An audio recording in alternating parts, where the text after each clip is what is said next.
Hello, this is Justice the Realtor, and today we're at the Toll Brothers Central Design Studio here in Central Florida. If you're looking to relocate or just build a new luxury home, there's many options you can customize. Let's take a look today.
So just even the showers, the actual customizable options with the sinks, the tubs, it's really neat. Some really neat stuff. Let's take a look here. So you can even customize your flooring. See here, there's the different options with the different labels. So an expert will actually go through the process with you with the different labels and codes. That way you can, specifically itemize what you like.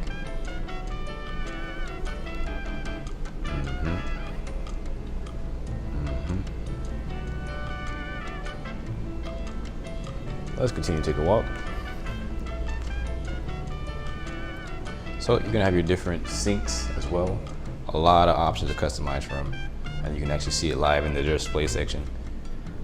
To me, this is a glorified IKEA. This is just really, really, really nice.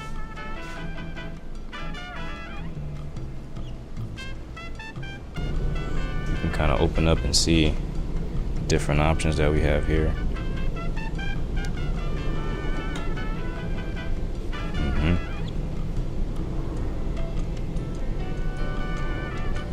So you're getting full range, like honestly full range customization here. Being able to feel, touch, get your hands on. Yeah, in my opinion, the flooring is very important to the home, just for the warmth, the feel, just even for temperature, even if it's carpet versus hardwood flooring. With the AC, there's a big difference when you wake up in the morning and you put your foot on a hardwood floor versus carpet. Just a different vibe, different aesthetic, different feel to the home. But you can definitely see there's the warmth, there's the cold. It's just all about your color palettes, honestly. And I really enjoy that they give the consumer all in one place, a place to actually see, touch, and feel. It's excellent.